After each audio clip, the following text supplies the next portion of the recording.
All right, so when I think about things that C.J. Stroud needs to do better, or things that Ohio State needs from him in this game against Georgia and in the national championship, if it were to get that far, it's stuff like this. This is also from the Iowa game, and it turns out I think the Iowa game might be the best game to watch this year, or maybe the Michigan game too. But if you want to get a feel for all the things that make C.J. Stroud really special and all of the things that probably cause a little bit of concern for people who are evaluating him for the next level, I think all that showed up for certain in this game, and this is probably one of the things that's a little bit concerning, and just something that Ohio State needs from C.J. Stroud. I think is a tad bit more urgency in situations like this. So this is on third down. Ohio State's going to run basically like a curls concept with four of these receivers, and then the fifth, you see they're an empty. The fifth, Julian Fleming down to the bottom, is going to kind of run just a go route. But C.J. Stroud wants to get this ball to, it seems anyway, to Cade Stover, who is aligned in the slot nearest to the line of scrimmage on the right side of the formation, kind of right there on the block O. He's going to run a curl just kind of over the middle of the field, and he does get kind of mugged a little bit, and that does throw off the timing of the play. But watch how this thing develops and some of the decision-making here. So I think Stroud wants to go right there to Cade Stover, and obviously Cade is not quite out of his route. The defender's there. He's got hands on him. Not really sure if anybody else here is open.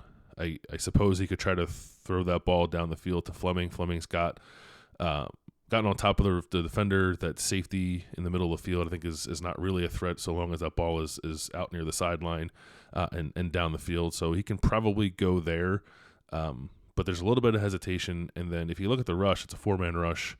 It's a pretty comfortable pocket around CJ, and then one of the rushers falls. So this guy is on the ground, and CJ's got all this green space in front of him. You can see it out there to his left.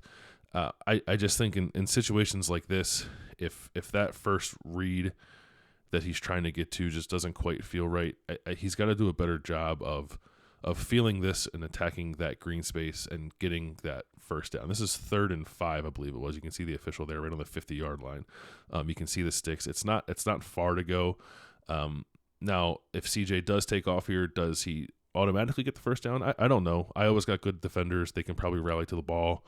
Maybe CJ slides just a tad before the first down marker. But either way, it would set up a 4th and short in plus territory. And I think Ohio State probably feels pretty comfortable going for that and probably has a better chance than not of converting it. They've been decent on 4th down under Ryan Day. But Stroud kind of pump fakes, and then he just decides too late that he's going to take off. This guy is already up off the ground. CJ is a good athlete, maybe not the most explosive athlete in the world, so he doesn't really have the burst, I think, to kind of get away from that defender. He tries to. That guy makes a good play, really good effort play, and drags CJ down to the ground. And we'll see from the back view here, you get a little bit of a better feel for the space that's just available to him. And I understand why CJ in these situations often wants to throw. So here, maybe he's looking down the field to Julian Fleming, and honestly, maybe he should throw it because Fleming looked like he had pretty good leverage. Everything else is kind of capped. If he's looking at that other curl route inside of Fleming, that was not open.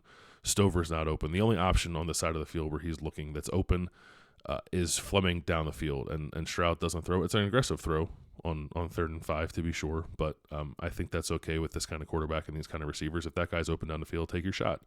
Ohio State does that quite often, but whatever CJ sees here, he's not comfortable with, so he's got to go now. He has to have a better sense of the clock in his head and the way this play is developing. All these routes are just sort of capped. So if the ball's not coming out here, I think he's got to put his foot in the grass and attack it looks kind of weird because the referee's there, but pretend he's not there and look at all that green space that's available to him. He only needs to get 5 yards to get a first down on this play. So I give him credit, I suppose, for eventually coming to that conclusion. He just does it too late. And I think there needs to be a little bit more of a sense of urgency in moments like this where if the first read or the second read just doesn't quite feel comfortable to CJ and he's got all this space in front of him on a fairly well-protected pass play, he's got to attack that green space, get the first down, get close to the sticks and give yourself a manageable 4th down. Just keep drives alive. when there's opportunity to extend drives against Georgia, Ohio State can't let those opportunities go to waste. And that does happen a little bit in moments like this because CJ sometimes, I think, I don't even want to say lacks a feel for when to run, because I think it comes from a good place of wanting to be aggressive and make a play down the field. But I think he maybe could help the offense, help himself by embracing these moments a little more, tucking the ball, running, getting north and picking up what he can and keeping Ohio State on schedule.